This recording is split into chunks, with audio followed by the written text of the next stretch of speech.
The auctioneer's gavel cracked, echoing off the bare walls of the county fair building.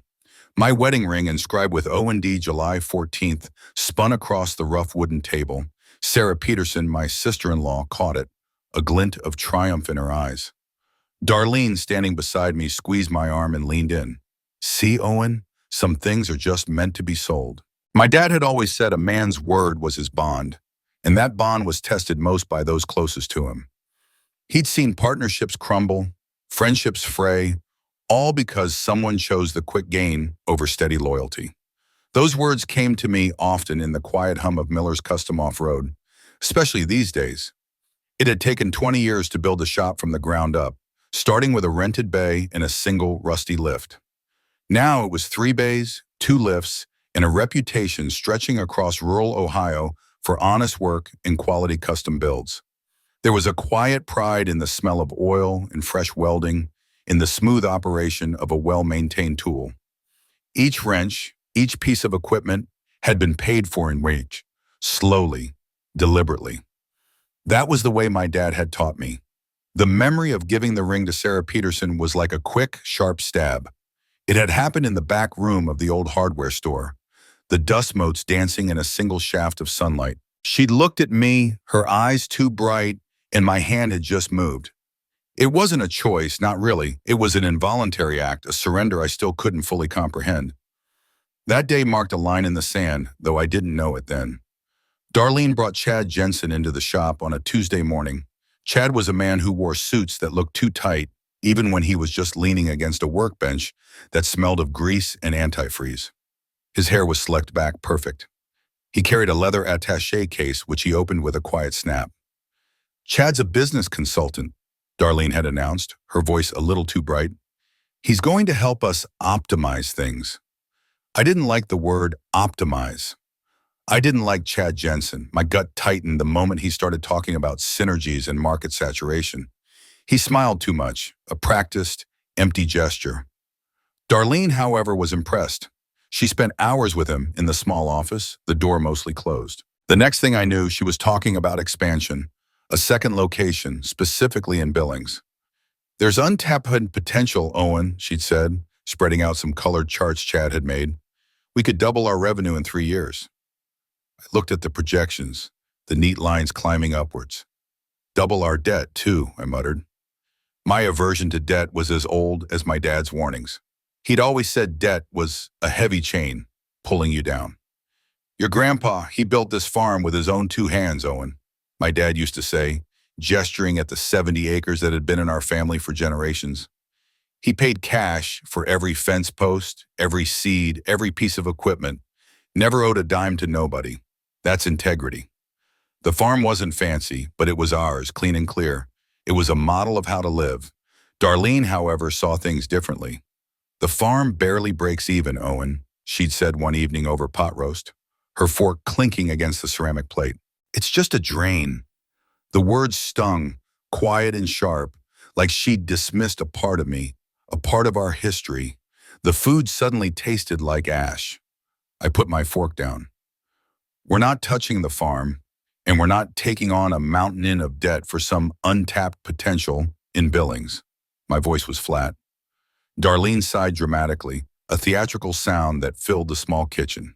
She pushed her plate away, the meal clearly over for her. Over the next few months, Darlene's appearance began to shift. The jeans and Miller's Custom Off-Road t-shirts, which she used to wear around the shop, were replaced by tailored slacks and blouses made of unfamiliar, slick fabrics. Her makeup became more pronounced, her scent different, sweeter, more expensive. She started carrying a small leather bag with a brand name I didn't recognize, and her shoes always seemed new. Then she took over the bookkeeping. "You hate doing the numbers, Owen," she'd said, smiling, her new lipstick a little too red. "And I have a head for them. Chad says it's essential for me to be fully involved." It was true, I did hate the paperwork. It felt like a minor relief at first, a weight lifted, but with it went a small piece of control, a small piece of the daily rhythm I'd always known. A quiet unease settled in my chest, growing slowly, like a persistent ache you just learned to live with. It wasn't anything I could point to exactly, no specific argument or harsh word. It was just a feeling, a subtle shift in the air between us, a sense of something being out of alignment. I remembered a new dress, a dark silk one she wore to a Rotary dinner. I'd asked about it. "Oh, this," she chirped, smoothing the fabric. "Practically a steal, Owen. They had a sale at that new boutique in Worthington. It had looked anything but cheap." The business meetings became a regular part of Darlene's week. Lunches turned into late dinners. Coffee with potential clients became drinks with Chad Jensen. "Networking, Owen," she'd explain, already halfway out the door, the scent of her new perfume lingering. She'd come home later and later, the house quiet except for the distant chirp of crickets. The first time she smelled faintly of whiskey, I didn't say anything. She had a detached smile on her face, like she was thinking of something far away. "Long day," she'd mumbled, then slipped into bed, not even bothering to turn on the light. It was Tuesday when the clock on the microwave finally clicked to 3:00 a.m. The house was cold and still. I'd been sitting at the kitchen table since midnight, the same spot I always took for breakfast, just waiting. The streetlights outside cast long, pale rectangles on the linoleum. When I heard the faint rattle of the key in the lock, then the soft click of the front door, I didn't move. She stepped into the kitchen, silhouetted against the dim hall light, her purse slung over one shoulder. She froze when she saw me, a dark shape at the table. "Owen," she said, her voice tight, a little slurred. "What are you doing up?" "Waiting," what I replied, my voice raspy from disuse. "It's 3 in the morning, Darlene." She set her purse down with a thud. "We closed the Billings deal, had to celebrate. Investors wanted a toast." She moved to the fridge, pulled out a bottle of water, and took a long drink. The faint smell of whiskey, this time mixed with something sweet, filled the small space. "Celebrate until 3 a.m., I asked, pushing back my chair. "Who are these investors? Why haven't I met them? Why isn't there a single piece of paper to show for this deal?" She turned, her eyes narrowed. "Don't you start, Owen. I'm bringing in serious money. You should be supportive, not grilling me like I'm some teenager."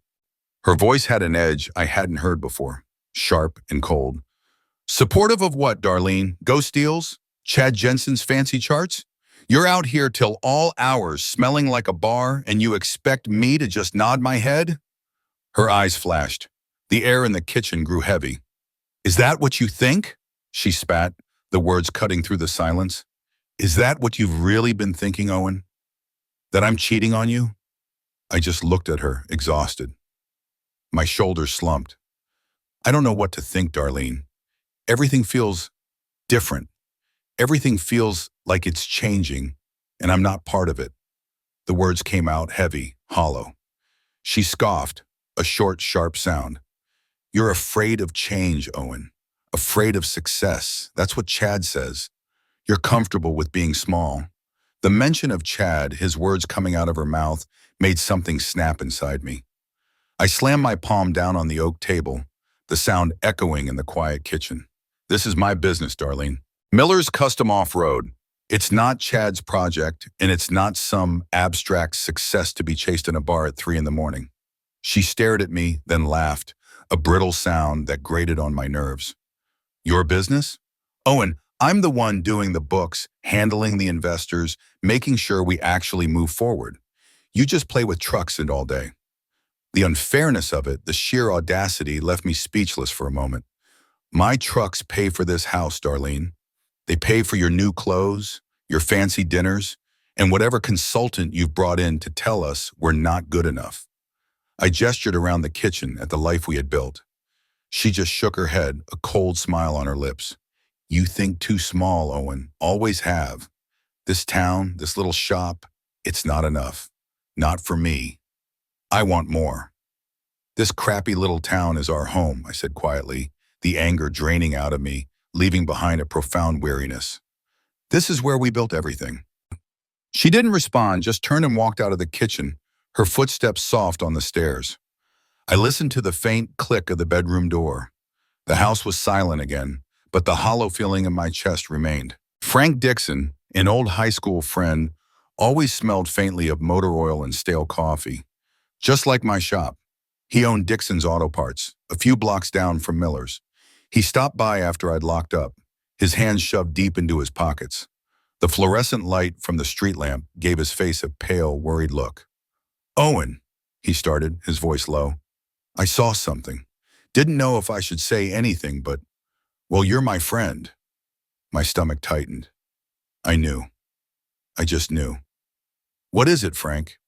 He shifted his weight. "Saw Darlene at the Rusty Nail with that Jensen fella."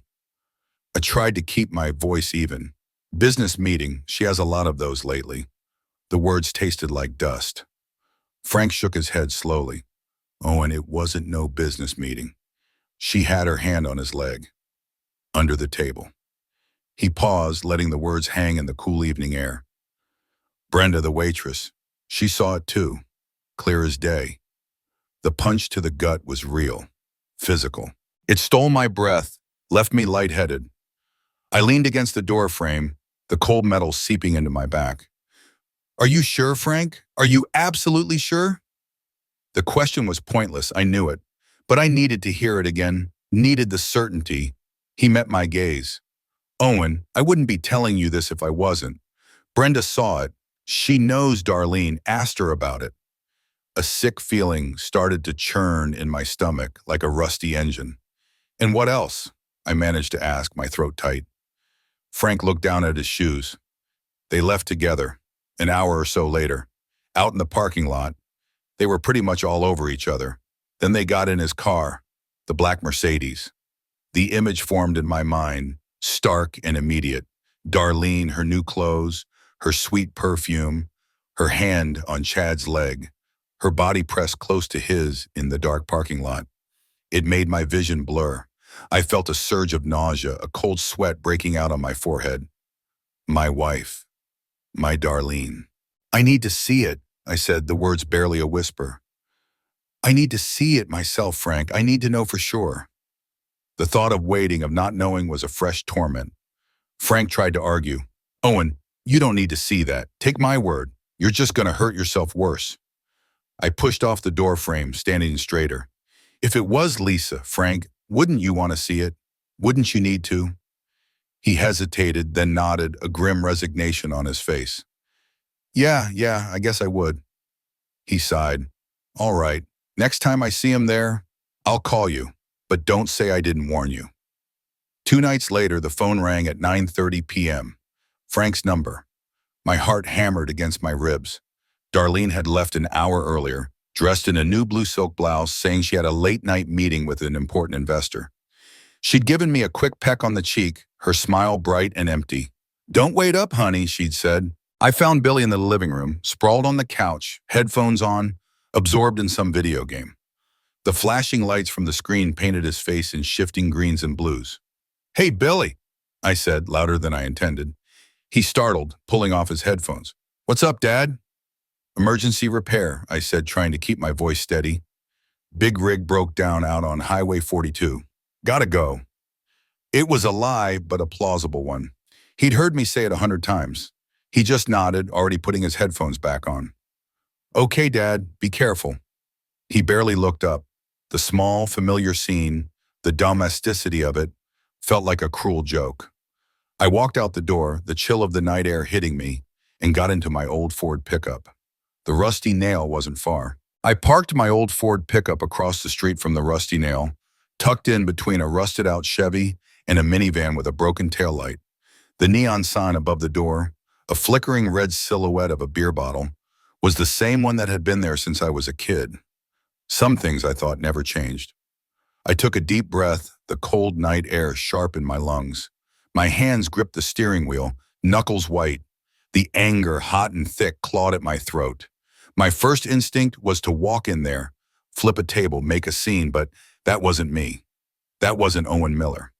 I got out, walked across the cracked asphalt, and pushed open the heavy wooden door. The familiar smell of stale beer, fryer grease, and cheap cleaner hit me.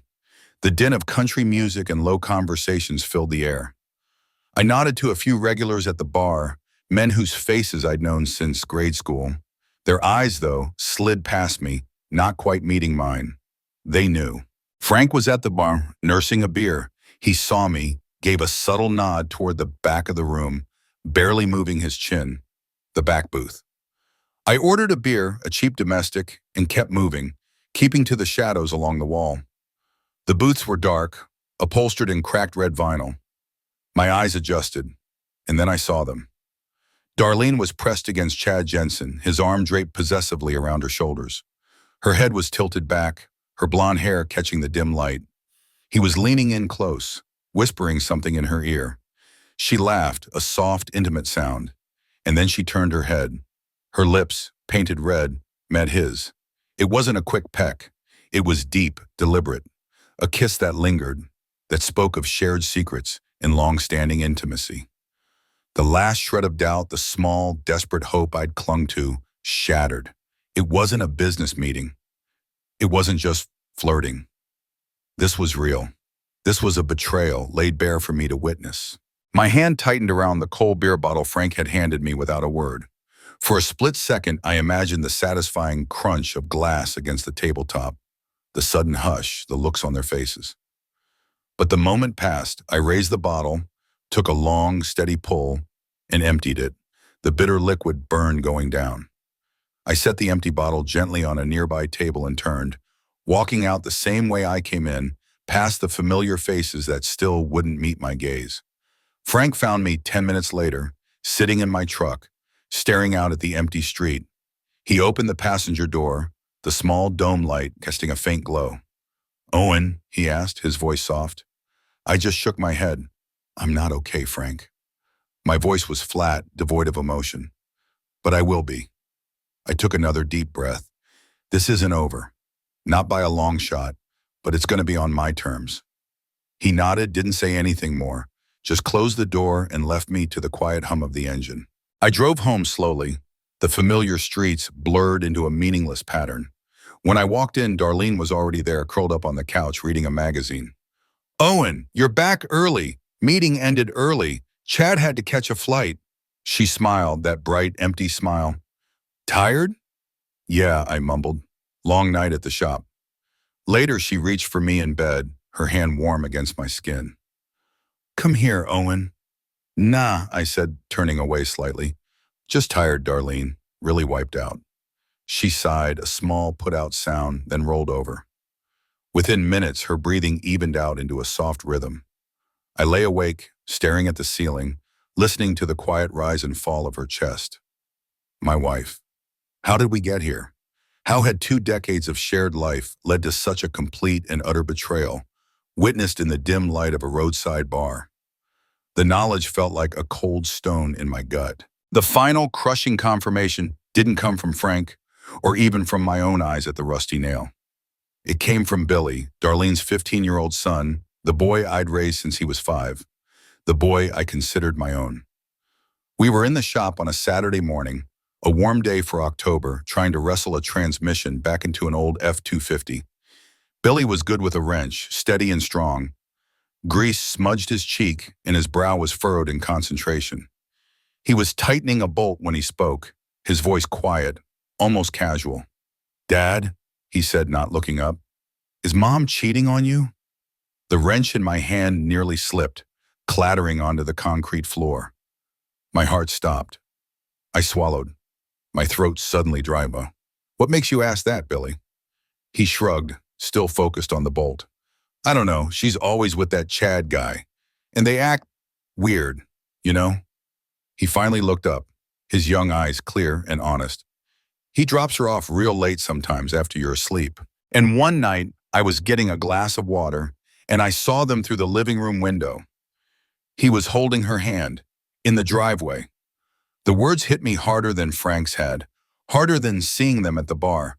It was the innocence of his observation, the quiet way he delivered the truth he'd absorbed, that twisted the knife. This wasn't just my pain, it was bleeding into his life too. "You tell me if you see anything else, okay, son?" I said, my voice thick. "Anything at all. We'll handle it together." He nodded, his face serious, and went back to the transmission.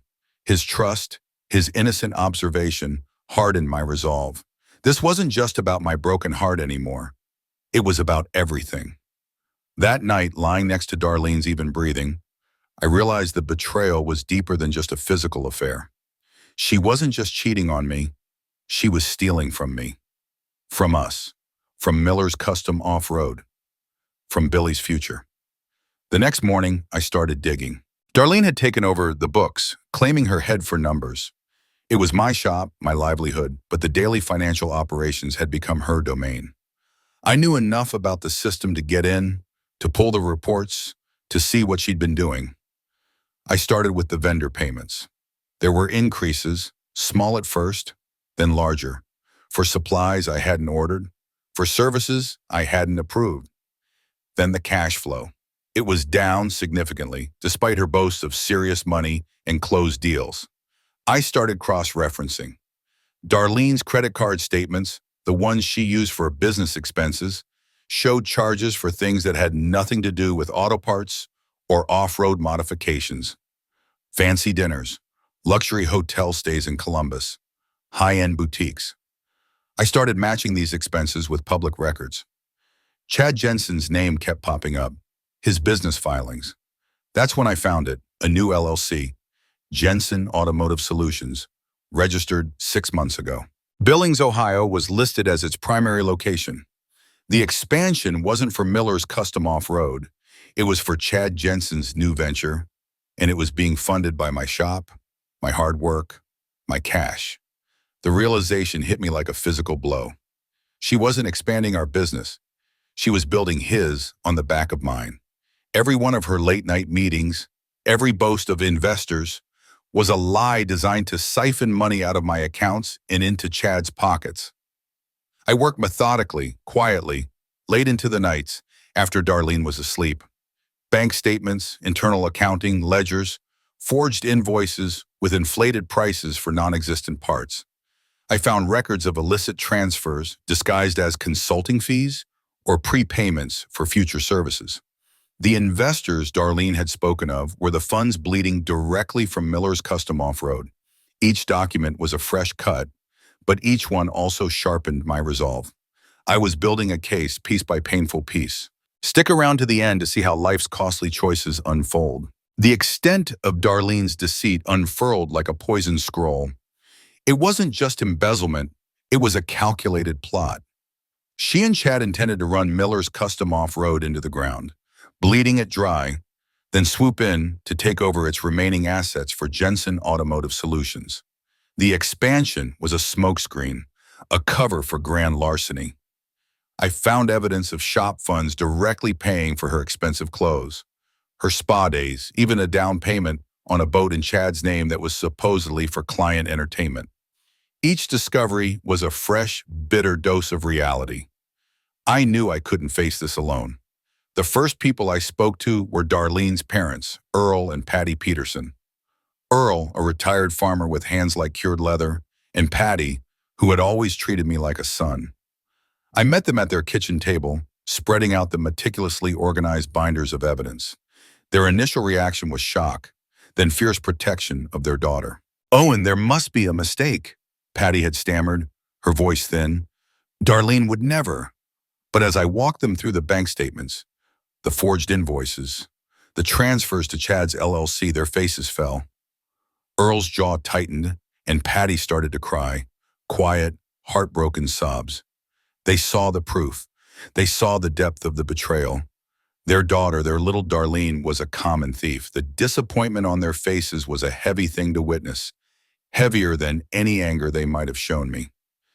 "She's always been a bit ambitious," Earl said, his voice rough. "But this is just wrong." They agreed to cooperate, to do whatever they could to mitigate the damage, to somehow bring Darlene to her senses. They hoped, desperately, that she would confess, that there was some explanation, however flimsy. Next, I told my own parents, Harold and Martha. Their response was immediate and unwavering. "We always knew that woman was trouble," my mother Martha said, her lips a thin line. My dad, Harold, just put a hand on my shoulder, his grip firm. "Whatever you need, son, we're behind you." Their support was a solid anchor in a churning sea. In secret, I met with a lawyer in Columbus, far enough away that no one in town would recognize my truck. We filed for divorce. My legal strategy was cold, precise. I had a mountain of evidence, a clear case of fraud and embezzlement. I wasn't just going to divorce her. I was going to strip her of everything she'd tried to steal, everything she'd built on lies. My plan for Darlene was not just legal, though. It was public. Darlene thrived on appearances. She loved being seen, loved being admired, loved the gossip and attention. I would use that against her. I decided to throw her a surprise 40th birthday party. I would invite everyone important in our lives, family, friends, neighbors, customers, even Chad Jensen. I called Frank. He answered on the second ring. "You still in, old friend?" I asked. "Always, Owen," he said without hesitation. "What's the play?" I told him the plan, the party, the guests, the reason. Frank was quiet for a moment, then let out a low whistle. "Damn, Owen, you always did play the long game." "It's the only game I know," I said. We decided on the county fair building, the same place where my wedding ring had been sold. The irony wasn't lost on me. Frank took care of the invitations, his wife Lisa helping with the calligraphy. The wording was mine. A celebration of Darlene's life and new beginnings. It was true in a way, just not the way she imagined. A cold resolve settled in my chest, a quiet determination. I was a man wronged, and I would see justice done, on my terms, in front of everyone who mattered. The county fair building was strung with fairy lights, and tables were draped in white linen. A banner proclaimed, "Happy 40th birthday, Darlene!" The room was packed with everyone who mattered. My parents, Earl and Patty, old friends like Frank and Lisa, loyal customers, and even some of Darlene's bridge club ladies. The air buzzed with cheerful chatter and anticipation. Chad Jensen was there, leaning against the pillar, a smirk playing on his lips, oblivious to the storm brewing. When Darlene walked in, her face lit up, genuinely surprised. She looked radiant in a red dress, her hair perfectly styled. She moved through the room, accepting hugs and well wishes, basking in the spotlight. Her eyes met mine, and she smiled, a fleeting, almost innocent smile that made my stomach clench. Billy came up to me, pulling at my sleeve. His eyes were wide, a hint of fear in them. "Dad," he whispered, "are you really doing this?" I put a hand on his shoulder, my grip firm. "Yeah, son, I'm doing this. It's time." He nodded, his face pale but resolute. When the moment wound, I clinked my glass. The room slowly quieted. I stood at the podium, a microphone in my hand. "Friends, family, thank you all for coming tonight to celebrate Darlene's 40th birthday." I looked at her, standing by Chad, a radiant smile on her face. "Darlene, my wife, for 20 years, you've been a part of my life, a part of Miller's Custom Off-Road. We've built a life together, right here in this community." My voice was steady, even. "You know, Darlene has always been an ambitious woman. Lately, she's been talking a lot about new beginnings. And tonight, we're here to truly celebrate those." The shift in my tone was subtle, but a few people in the room picked up on it. I looked directly at Darlene. "These new beginnings involve Chad Jensen here." I gestured to Chad, who stiffened. "They involve their affair, which many of you have probably heard whispers about. But tonight, there are no more whispers." A collective gasp swept through the room. Murmurs erupted. Darlene's face went from radiant to ashen. Chad, standing beside her, froze, his practiced smile gone. "But the affair," I continued, my voice gaining a quiet force. "That was just the beginning. Darlene and Chad's new beginnings involve stealing. Stealing from me. Stealing from Miller's Custom Off-Road." I nodded to Frank, who dimmed the lights and turned on a projector. The first image flashed onto the screen behind me, a bank statement highlighting a series of large, suspicious transfers. "Here's how it worked," I explained, my voice calm, factual. "Darlene, using her position handling the books, siphoned funds from my business. She falsified invoices, inflated expenses, and diverted money to a shell company." I clicked to the next slide, a screenshot of the LLC registration for Jensen Automotive Solutions, with Chad's name clearly visible based in Billings. This company, her new beginning with Chad, was built with money stolen from my 20 years of hard work. I showed them the evidence, one slide after another. forged receipts for imaginary parts, transfers disguised as consulting fees, credit card statements showing lavish personal expenses paid for with shop money. I laid it all out, cold and undeniable. Her purpose for Chad, I concluded, was to take everything from me, my business, my livelihood, my future. Darlene let out a choked cry, stumbling backward, nearly collapsing. Patty rushed to her side. "Owen, no, it's not true," she shrieked, her voice cracking. "You're lying." Chad, seeing the writing on the wall, tried to slip away. He moved towards the back exit, but Frank, along with a couple of our bigger mechanics who'd been watching with grim faces, stepped into his path, blocking him. I raised my hand, bringing the room to silence again. "It is true, Darlene, and you won't be taking anything from me, because I've already filed for divorce." I paused, letting the words sink in. "And all this evidence," I swept my hand towards the projector screen, "has already been turned over to the authorities. They're on their way now." Billy stood by the wall, his eyes red, a tear tracing a clean path through the grease on his cheek. He was devastated, but he was seeing the truth, finally, clearly. Chaos erupted. Darlene's parents, Earl and Patty, were beside themselves.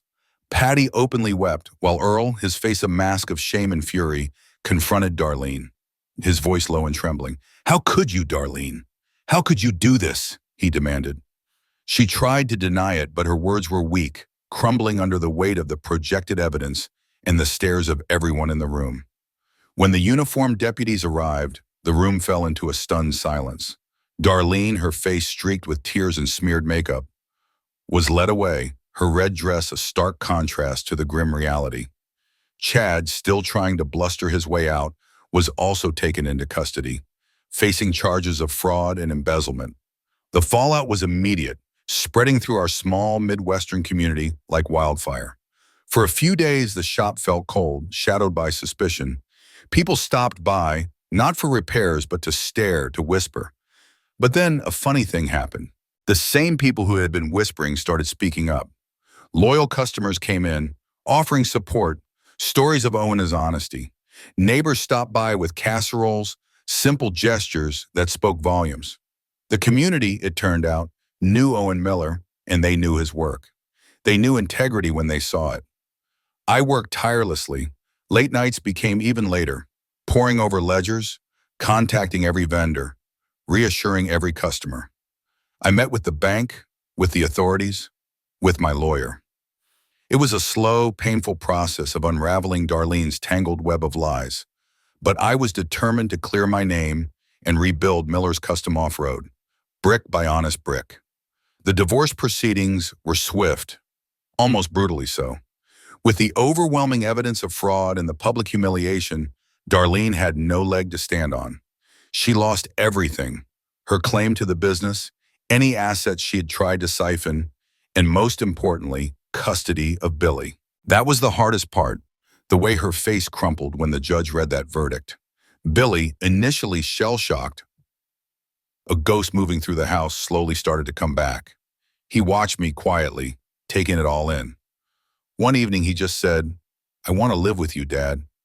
His simple words were a balm, a sign that not everything had been poisoned. We started rebuilding our lives, just the two of us. The house, with its memories of Darlene's carefully constructed lies, felt tainted. I sold it, finding a smaller, cozier place on the edge of town, a place that felt clean, free of ghosts. The shop, too, began to heal. Trust returned, stronger than before, built on the bedrock of transparency and the truth that had come out. I started mentoring Billy more seriously in the shop. He still had a knack for it, a quiet patience with engines. I taught him not just how to fix a transmission, but how to look a man in the eye, how to give an honest quote, how to build a business with integrity. He listened, absorbing every word. Frank, true to his word, remained a steadfast friend. He'd stop by most evenings, not to talk about Darlene, but to talk about life, about the challenges of raising a teenage boy, about the quiet satisfaction of good work done well. He helped me navigate the emotional aftermath, the quiet ache that sometimes still settled in my chest. He was a steady hand, a familiar presence in the dust that slowly, finally began to settle. The journey had been long, marked by sharp turns and unexpected drops. I had learned about trust in the hardest possible way, about how easily it could be broken by those closest to you. But in the wreckage, something stronger had been forged. Billy and I, bound by a shared understanding, a quiet resilience. He was my focus now, along with my parents and the steady rhythm of the shop. True success, I understood, wasn't about shiny new locations or slick consultants. It was about integrity, about the genuine connection you built with people, one honest repair at a time. Darlene and Chad eventually faced their reckoning. I heard she received a prison sentence for fraud, and Chad faced his own consequences. I didn't seek out the details. Didn't need to. Their fate was their own. Peace found its way into the simplicity of my days, the satisfying ache in my muscles after a long day's work, the quiet evenings with Billy, the familiar comfort of my parents' farm. I'd walk the same furrows my grandpa had plowed, feeling grounded by the history beneath my feet. My dad's wisdom, once just words, now felt like solid rock. Billy was growing, absorbing the lessons I offered, not just about engines, but about how a man conducts himself. Some scars never truly heal, but they remind you of the strength you found. The community's support had been a powerful testament to the value of genuine relationships. Betrayal cut deep, but resilience and honesty always paved the way for new beginnings. I was still Owen Miller, a man who had paid the price, but who had reclaimed his land, his business, and his family. The funny thing about betrayal is that it never comes from your enemies. My dad used to say that, and like most of his wisdom, I didn't fully understand it until I lived it myself. My name is Owen Miller. I own Miller's Custom Off-Road, the only shop in Riverside, Montana that can turn your stock Jeep into a mountain-conquering beast or bring your ancient Bronco back from the dead. I built this business with my bare hands over 20 years, starting with nothing but a set of tools in a rented garage with a leaky roof. Now I've got 6 bays, 4 full-time mechanics, and enough business that we're booked 3 weeks out minimum. That's not what this story's about, though.